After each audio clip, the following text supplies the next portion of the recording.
اور ویڈیو سننے سے پہلے آپ لوگوں سے تمام لوگوں سے ایک اپیل ہے، ایک ریکویسٹ ہے کہ اگر آپ نے ابھی تک اپنے بھائی کو فالو نہیں کیا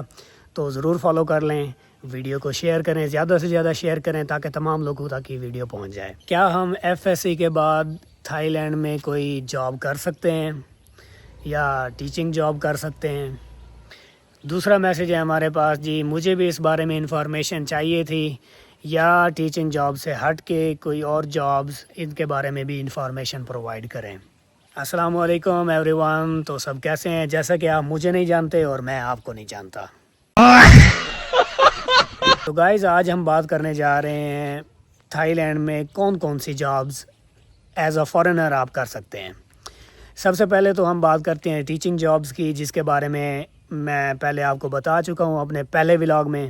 اور آج یہ میں دوسرا ولاگ بنانے جا رہا ہوں، تو اس میں بھی میں آپ سے جو ہے نا تھوڑی بہت بات کروں گا ٹیچنگ جابز کے حوالے سے، اور اس کے بعد پھر ہم بات کریں گے باقی جابز کے حوالے سے جو آپ تھائی لینڈ میں کر سکتے ہیں۔ سب سے پہلے تو ٹیچنگ جابز، تو گائز تھائی لینڈ میں ٹیچنگ جابز آپ کر سکتے ہیں، ایزی ہے، زیادہ مشکل نہیں ہے، بس اس کے لیے آپ کے پاس جو ہے نا منیمم بیچلر ڈگری ہونی چاہیے، آپ کے پاس ایکسپیرینس ہونا چاہیے، ٹوفل، ٹوئک یا آئلٹس، ان میں سے کوئی بھی سرٹیفکیٹ اگر آپ کے پاس ہے تو یہ آپ کے لیے اضافی ہے، بینیفٹ ہے، آپ کے لیے ایزی ہو جائے گا ٹیچنگ جاب۔ پھر دوسرا کویسچن ہوتا ہے کہ تھائی لینڈ میں آپ ٹیچنگ جاب کیسے اپلائی کر سکتے ہیں، تو اس کے لیے جو ہے نا آپ کو تھائی لینڈ میں ہونا ضروری ہے، آپ پاکستان سے بیٹھ کے اپلائی نہیں کر سکتے، اور اگر آپ کرتے بھی ہیں تو آپ کو بالکل بھی رسپانس نہیں آئے گا، کیونکہ یہ لوگ انہیں پریفر کرتے ہیں جو آلریڈی تھائی لینڈ میں موجود ہوتے ہیں۔ تو اس کے لیے آپ کو سمپلی کیا کرنا پڑے گا، آپ کو ویزا اپلائی کرنا پڑے گا، ٹورسٹ ویزا۔ آپ کو as a tourist Thailand میں آنا ہے، اور ادھر آ کے آپ نے پھر جو ہے نا یہاں بیٹھ کے آپ نے اپلائی کرنا ہے، اور اگر آپ کا ایجوکیشنل بیک گراؤنڈ اچھا ہے، آپ کے پاس سرٹیفکیٹس ہیں، آپ کے پاس منیمم بیچلر ڈگری ہے، تو انشاءاللہ آپ کی جاب ہو جائے گی، ادھر مل جاتی ہے جاب۔ اس کے بعد جی پھر جو ہمارے پاس دوسرا کویسچن ہے کہ اس سے ہٹ کے اور کون کون سی جاب آپ تھائی لینڈ میں کر سکتے ہیں ٹیچنگ جابز کے علاوہ،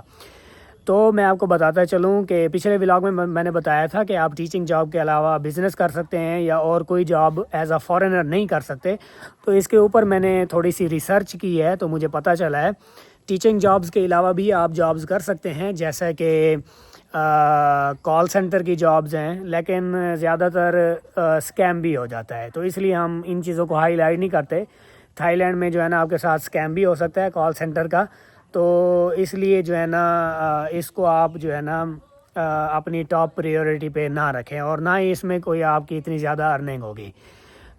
دوسرا آپ جو ہے نا software engineer, as a software engineer کام کر سکتے ہیں تھائی لینڈ میں، کسی بھی IT کمپنی میں آپ کو جاب مل سکتی ہے، اگر آپ کی سکلز اچھی ہیں سافٹ ویئر میں تو آپ کام کر سکتے ہیں ایز اے IT مینیجر اور سافٹ ویئر انجینئر، یا کچھ بھی آپ کام کر سکتے ہیں۔ اس سے ہٹ کے آپ جو ہے نا انٹرنیشنل کمپنیز میں جو ہے نا as a sales manager development کے طور پہ بھی کام کر سکتے ہیں، سیلز مینیجر یا ڈیولپمنٹ فیز میں یا کسی بھی فیز میں آپ جو ہے نا انٹرنیشنل کمپنیز کے ساتھ کام کر سکتے ہیں۔ اور دوسرا آپ ٹرانسلیشن یا انٹرپریٹر کے طور پہ بھی کام کر سکتے ہیں، اگر آپ کی کمانڈز اچھی ہیں، سکلز اچھی ہیں انگلش میں، تو میں بھی آپ کو ٹاسک بھی دے سکتے ہیں، آپ اس طرح کی بھی جاب کر سکتے ہیں یہاں پہ تھائی لینڈ میں۔ اور اس کے بعد جو ہے نا آپ ایز اے کنٹینٹ کریٹر بھی کام کر سکتے ہیں تھائی لینڈ میں، اور یہاں پہ تھائی لینڈ میں اس طرح کی بہت ساری اپرچونیٹیز ہیں، اگر آپ کنٹینٹ کریٹر ہیں تو آپ کو یہاں پہ جاب مل جائے گی ایز اے کنٹینٹ کریٹر۔ تو گائز یہ چند ایک چیزیں ہیں جو میں جانتا ہوں یہاں پہ تھائی لینڈ میں کہ آپ کس طرح سے یہاں پہ کام کر سکتے ہیں تھائی لینڈ میں۔ باقی یہ گلف کنٹریز کی طرح نہیں ہے، سعودیہ یا دبئی کی طرح کہ آپ کنسٹرکشن ورکر یا اس طرح سے کوئی بھی کام کر سکیں، یہ اتنا ایزی نہیں ہے، اور یہ اس طرح کے کوئی کام ہیں بھی نہیں ادھر تھائی لینڈ میں۔ یہاں پہ یا تو لوکلز کرتے ہیں یا برمیز کرتے ہیں، یا اور یہاں پہ جو ہے نا لاؤس کے لوگ ہیں وہ کرتے ہیں یہ والے کام، باقی اور کنٹریز کے لوگ جو ہے نا یہاں پہ یہ والا کام نہیں کر سکتے۔ اس کے ساتھ ساتھ آپ کو میں یہ دکھاتا چلوں کہ یہ پیچھے جی یہ میرا گھر ہے، آپ یہاں پہ تھائی لینڈ میں پراپرٹی بائی کر سکتے ہیں، لیکن آپ کے نام پہ نہیں ہوگی کنورٹ، آپ بائی کر سکتے ہیں، رینٹ پہ لے سکتے ہیں، بائی کر لیں، اس کو رینٹ پہ دے دیں یا اس طرح سے، لیکن آپ کے نام پہ نہیں ہو سکتی پراپرٹی۔ ہاں یہاں پہ آپ جو ہے نا وہیکلز بائی کر سکتے ہیں، کار، گاڑیاں کوئی بھی آپ لینا چاہیں وہ لے سکتے ہیں، وہ آپ کے نام پہ کنورٹ بھی ہو جائے گی، آپ موٹر سائیکل لے سکتے ہیں, آپ انسٹالمنٹ پہ بھی لے سکتے ہیں ایز اے فارنر. اگر آپ کی سیلری اچھی ہے, اسٹیٹمنٹ اچھی ہے, تو آپ کوئی کار لے سکتے ہیں, نیو کار شو روم سے لے سکتے ہیں, موٹر سائیکل لے سکتے ہیں, اور وہ آپ کے نام پہ بھی کنورٹ ہو جائے گی. یہ پیچھے آپ گھر دیکھ سکتے ہیں, یہ میرا اپنا گھر ہے, یہ میں نے بائی کیا ہوا ہے.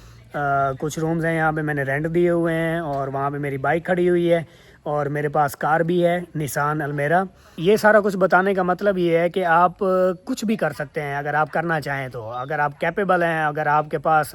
اتنا سب کچھ ہے کہ آپ ولنگ ہیں, آپ کر سکتے ہیں, اگر آپ کو اپنے اوپر یقین ہے تو آپ کچھ بھی کر سکتے ہیں. کوئی چیز بھی امپاسبل نہیں ہے. چلیں جی, آج کا ولاگ ادھر ہی ختم کرتے ہیں. I hope you like the video. If you like it, please share the video with your friends, families, and everyone. Thank you so much.